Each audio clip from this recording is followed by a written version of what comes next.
हमारे रविंद्र धाट और चुंगरंग कोरेन की फाइट होने वाली है 28 अगस्त शंघाई में। और ये फाइट आप कब और कहां पे देख सकते हो, इंडिया और नेपाल दोनों की टाइमिंग्स मैं बताऊंगा। और यहां पे आपको मैं ऑफिशियल एक्सेस ऑफर भी बताऊंगा, जिससे आपको ज्यादा दिक्कत नहीं होगी देखने में।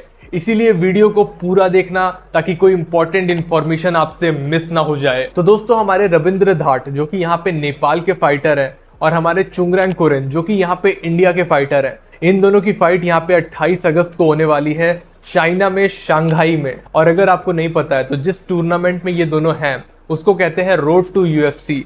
मतलब वो लोग अपने ड्रीम को यहाँ पे चेस कर रहे हैं। यूएफसी में जाना हर एक एमएमए फाइटर का सपना होता है। और अगर रविंद्र धाट और चुंगरंग कोरेन ये फाइट यहाँ पे जीत जाते हैं तो वो दोनों आ जाएंगे आमने सामने। यहाँ पे मैट्रिक्स फाइट नाइट में हम दोनों ने पिछली बार इन दोनों को आमने सामने देखा था, जहां पे रविंद्र धाट यहाँ पे ऑब्वियसली जीत गए थे। पर इस टाइम पे दोनों ने अपने आप को बहुत ज्यादा इंप्रूव कर लिया है। और अगर ये दोनों फिर से आमने सामने आते हैं तो आपको क्या लगता है, इन दोनों में से आखिर जीतेगा कौन? कमेंट में जरूर बताना। तो चलिए मैं आपको बताता हूं इसकी टाइमिंग क्या होने वाली है और किस तरीके से आप इस फाइट को देख सकते हो। तो यहाँ पे यार टाइम होगा 2:30 PM यहाँ पे इंडिया में, इंडियन स्टैंडर्ड टाइम। अगर आप यहाँ पे नेपाल पे देख रहे हो तो आपको पता होगा 15 मिनट का यहाँ डिफरेंस रहता है। 2:45 PM पे आपके यहाँ भी चालू हो जाएगा। तो यार दोपहर में मस्त यहाँ पे पॉपकॉर्न वॉपकॉर्न लेके बैठ जाना, साथ में मैच देखेंगे। मैं भी यहाँ पे लाइव आऊंगा, तो अगर आपको रिएक्शंस देखना है, मेरे से बातें करनी है, तो आप मेरी लाइव स्ट्रीम में आ सकते हो। इसके लिए आप सब्सक्राइब करके चले जाओ नोटिफिकेशन बेल पे क्लिक करके, और मेरी लाइव स्ट्रीम में आना बिल्कुल मत भूलना। बहुत सारी बातें भी करेंगे और बहुत सारे मजे भी करेंगे इस फाइट में। और कुछ लोग यहाँ पे मुझे मिले थे जो यहाँ पे फॉरेन कंट्रीज से भी इस मैच को देखेंगे। तो यार अगर आप लोग फॉरेन कंट्रीज से भी ये मैच देख रहे हो तो मैं आपको बता दूं 2 AM आपका टाइम होने वाला है ईस्टर्न टाइम्स का। तो यहाँ पे अगर आप पैसिफिक टाइम से देख रहे हो तो आपका 11 PM टाइम रहेगा। दोनों यहाँ पे आपको थर्सडे नाइट को देखने को मिलेगा। तो अब मैं आपको बताता हूँ ये फाइट आप लोग कैसे देख सकते हो। और यार बिल्कुल एंड तक देखना, मैं आपको ये भी बताऊंगा कि ऑफिशियल वे में आप इस फाइट को कैसे देख पाओगे, वो भी मेरे ऑफिशियल एक्सेस ऑफर से। तो यार सबसे पहले तो अगर आप इंडिया में ये फाइट देख रहे हो तो आपको पता होगा कि रोड टू यूएफसी की सारी फाइट्स यहाँ पे सोनी लाइव ऐप पे आता है। और अगर आप यहाँ पे टेलीविजन पे देखते हो तो आपको सोनी स्पोर्ट्स 10-2 पे या फिर सोनी स्पोर्ट्स 10-3 पे ये फाइट देखने को मिल जाएगी। एंड अगर आप यहाँ पे नेपाल से इस फाइट को देख रहे हो तो आप यहाँ पे ऑफिशियल यूएफसी के फाइट पास से इस फाइट को देख पाओगे। और भाई अगर आप लोगों को एक ऑफिशियल एक्सेस ऑफर देखना है कि इस फाइट को कैसे देख सकते हैं, तो वो मैंने यहाँ पे शेयर करके रखा है मेरे टेलीग्राम चैनल पे। वहाँ पे मैं और भी अपडेट शेयर करता रहता हूँ। हमारे भाइयों की फाइट आगे जो होने वाली है, यहाँ पे प्रिडिक्शंस क्या होंगे, एंड यहाँ पे जो स्कोर कार्ड होगा वो ऑफिशियल लाइव अपडेट मैं करूंगा अपने टेलीग्राम चैनल पे। तो इसीलिए यार आप लोग मेरे टेलीग्राम चैनल को ज्वाइन यहाँ पे कर सकते हो अगर आपको ये ऑफिशियल एक्सेस ऑफर देखना है। और आपको मेरे टेलीग्राम चैनल की लिंक यहाँ पे पिंड कमेंट में जरूर मिलेगी। तो चलो ये भी बात करते हैं कि ये दोनों फाइट किस एग्जैक्ट टाइम पे चालू होंगी। मतलब यहाँ पे इवेंट तो 2:30 पे चालू हो जाएगा, पर यहाँ पे और भी फाइट्स होने वाली हैं। तो हमारे फाइटर्स की फाइट, मतलब हमारे चुंगरंग कोरेन और रविंद्र धात की फाइट यहाँ पे किस एग्जैक्ट टाइम पे चालू होगी। तो यहाँ पे आप लोग चुंगरंग कोरेन और रियो ताजमा की जो फाइट है उसको आप 3:30 PM पे एक्सपेक्ट कर सकते हो। एक्सपेक्ट टाइमिंग मैं इसलिए बता रहा हूँ क्योंकि यहाँ पे कुछ फाइट्स होती हैं जो बहुत जल्दी खत्म हो जाती हैं, मतलब राउंड 1 में ही एंड हो जाती हैं। कुछ होती हैं जो राउंड 3 तक भी चलती हैं। तो यहाँ पे अगर जल्दी जल्दी फाइट्स खत्म हो गई तो ये आपको जल्दी भी देखने को मिल सकता है। इसीलिए थोड़ा गैप देख के चलना, यहाँ पे आधे 1 घंटे का गैप ले लेना, ठीक है। एंड यहाँ पे रविंद्र धाट वर्सेस कसीब मर्डोक की जो फाइट है वो यहाँ पे 4:15 पे चालू हो सकती है। मतलब 4:15 पे वो लोग यहाँ पे आ जाएंगे, वॉकिंग चालू हो जाएगी, दोनों एंट्री मार रहे होंगे। एंड यार अगर आप लोगों को नहीं पता है कि कसीब मर्डोक और रविंद्र धाट के बीच यहाँ पे क्या क्या हुआ, मतलब पिछली फाइट जो उनकी हुई थी मकाऊ में, उससे लेके अब तक हमारे दोनों फाइटर्स चुंगरंग कोरेन और रविंद्र धाट के लिए तो बहुत चीजें हुई। मतलब यहाँ पे कसीब मर्डोक ने क्या क्या नहीं बोला है, मतलब मैं आपको बताऊंगा तो आपको भी गुस्सा आ जाएगा। अगर आपने ये सब चीजें मिस कर दी हैं तो इस वीडियो को देखो, मैं पूरी आपको अपडेट दे दूंगा कि पिछले फाइट से लेके अब तक क्या क्या चीजें यहाँ पे चेंज हो गई हैं। हमारे फाइटर्स ने यहाँ पे अपनी ट्रेनिंग में भी कुछ बदलाव कर दिए हैं और यहाँ पे हम लोगों को कुछ बेटर देखने को मिल सकता है 28 अगस्त को। तो सबसे पहले बात करें अगर कसीब मर्डोक और रविंद्र धाट के बारे में, तो यार इन दोनों के बीच बहुत ट्रैश टॉक हुई, वन साइडेड। मैं इसलिए बोलूंगा क्योंकि यहाँ पे डिविस पिया लामा जो थे वो यहाँ पे थोड़ा रिप्लाई कर रहे थे कसीब मर्डोक को, या फिर यहाँ पे जो सोमा फाइट क्लब है वो रिप्लाई कर रहा था, पर यहाँ पे रविंद्र धाट को मैंने रिप्लाई करते हुए नहीं देखा। हम लोग ये देखते हैं कि रविंद्र धाट जो है वो ऑफिशियली यहाँ पे किसी भी फाइटर को आके रिप्लाई नहीं करते हैं, और ये एक बढ़िया माइंडसेट है, क्योंकि यहाँ पे अगर वो दूसरे से यहाँ पे वॉर करने लगेंगे सोशल मीडिया पे तो थोड़ा सा उनके साइकोलॉजी पे भी इफेक्ट पड़ेगा। आपको पता ही होगा कि सारे फाइटर्स यहाँ पे कोशिश करते हैं कि साइकोलॉजिकल गेम्स खेल के पहले ही सामने वाले को कमजोर कर दिया जाए, क्योंकि अगर सामने वाले के दिमाग में साइकोलॉजिकल बातें चल रही होंगी कि इसने मुझे ये बोला था, इसने मेरे देश को ये बोला, मुझे मेरी फैमिली को ये बोला, तो वो ऐसे ही यहाँ पे फोकस नहीं कर पाता है, उसको ऐसे ही यहाँ पे टेंशन हो जाती है। और यही चीज़ हमें फाइट में देखने को मिलती है। बहुत बार ऐसा हुआ है, बहुत फाइटर्स को इससे फायदा भी हुआ है, पर हमारे जो रविंद्र धाट है वो इस चीज़ के बारे में रिप्लाई नहीं करते हैं। वो अगर करते भी हैं तो यहाँ पे फाइट खत्म होने के बाद करते हैं, ताकि उनका जो फोकस है वो यहाँ पे मेंटेन रहे। तो कसीब मर्डोक जो है उसने यार यहाँ पे बोला कि मैं किंग ऑफ द नेपाल हूँ, उसने फोटोज भी यहाँ पे डाली, आप देख सकते हो।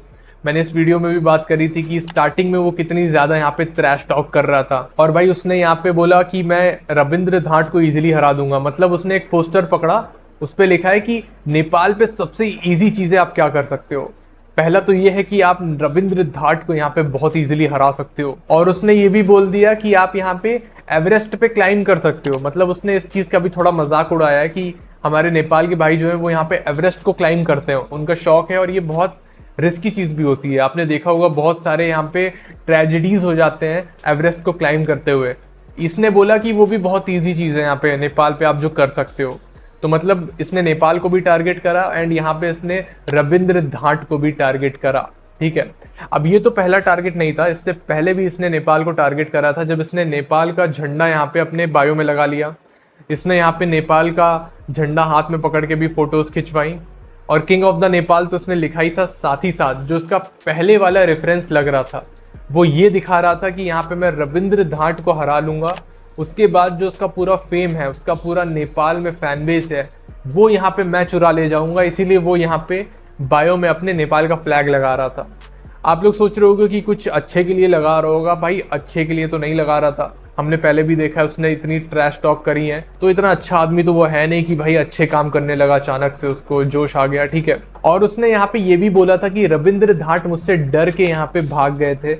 मतलब जब पहले मैंने फाइट ऑफर करी थी तो उन्होंने तुरंत यहाँ पे रिजेक्ट कर दिया। और यहाँ पे नेपाल के एक और फाइटर हैं यूकी, उनको भी यहाँ पे टारगेट करा कि यूकी के साथ भी मुझे फाइट ऑफर हुई थी, और थोड़े स्क्रीनशॉट्स वगैरह शेयर करें। अब पहली बात तो स्क्रीनशॉट कोई मायने नहीं रखते हैं, क्योंकि वो बहुत इजीली यहाँ पे एडिट हो जाते हैं। इतना आप सच बोल रहे हो तो लाइव आओ, अपने चैट को खोल खोल के ऐसे स्क्रॉल करके दिखाओ जिससे हमें यकीन हो कि आप सच बोल रहे हो, ठीक है। वो तो आपने करा नहीं, तो कुछ भी यहाँ पे बोलना, कुछ भी यहाँ पे फोटो दिखा देना, इससे कुछ फर्क तो वैसे पड़ता है नहीं। एंड इन सब का जवाब यहाँ पे डिविस पिया लामा ने दिया था। डिविस पिया लामा ने यहाँ पे बहुत सारे मीम बनाए थे कसीब मर्डोक के ऊपर। बहुत सारे यहाँ पे नेपाल के हमारे भाई लोग हैं जो यहाँ पे ट्रोल कर रहे हैं कसीब मर्डोक को। तो कहीं ऐसा तो नहीं है कि कसीब मर्डोक भाई यहाँ पे जो साइकोलॉजिकल वॉर खेलना चाह रहा था वो उस पर ही उल्टा पड़ गया। तो ये चीज थी कसीब मर्डोक ने जो करने की कोशिश करी। पर अगर यहाँ पे ऑफिशियल वे में बात करें कि इन दोनों फाइटर ने कैसे अपने आप को इम्प्रूव करा है, तो रविंद्र धाट यहाँ पे भाई अपने लेग किक्स पे और भी ध्यान दे रहे हैं। और पहले वो यहाँ पे राउंड 1 में हमने देखा था थोड़ा ज्यादा यहाँ पे एक्शंस नहीं करते थे, थोड़ा अपने अपोनेंट को यहाँ पे एनालाइज करते थे। पर इस टाइम पे हम लोग को देखने को मिलेगा कि राउंड 1 से ही वो डोमिनेट करना चालू कर देंगे। एंड यहाँ पे कसीब मर्डोक जो है वो भी यहाँ पे फाइट मतलब प्रिपेयर कर रहा है अपने UFC चैंपियन के साथ, अलेक्जेंडर वोल्कानोव्स्की। मतलब उसका यहाँ पे जो पार्टनर है वो यहाँ पे UFC का चैंपियन है, तो इसीलिए वो इतने घमंड में रहता है। आपने देखा होगा ना कि मैं जीत जाऊंगा, तो वो यही घमंड में रहता है। बट इस घमंड में वो रहता है, यही उसको ले डूबेगा। मैं तो बता रहा हूँ भाई, घमंड में नहीं रहना चाहिए। भले ही आप बहुत अच्छे हो, बट एक्चुअली में आपको ग्राउंड रियलिटी देखनी चाहिए। तो भाइयों, इस फाइट की अगर मैं प्रिडिक्शन करूं तो रविंद्र धाट जो यहाँ पे है वो इजीली यहाँ पे विन कर जाएंगे। राउंड 2 या राउंड 3 में यहाँ पे टेक्निकल नॉकआउट हम लोग को देखने को मिलेगा। और यहाँ पे अगर बात करें चुंगरेंग कोरेन और रियो टाजिमा की, तो रियो टाजिमा तो बहुत रिस्पेक्टफुल रहा है। मतलब उसने यहाँ पे ज्यादा मतलब कुछ भी नहीं बोला, ठीक है। उसने यहाँ पे चुंगरेंग कोरेन को इतना ऊट पटांग नहीं बोला जितना कसीब मर्डोक ने बोल डाला है भाई, उसने तो हद पार कर दी है।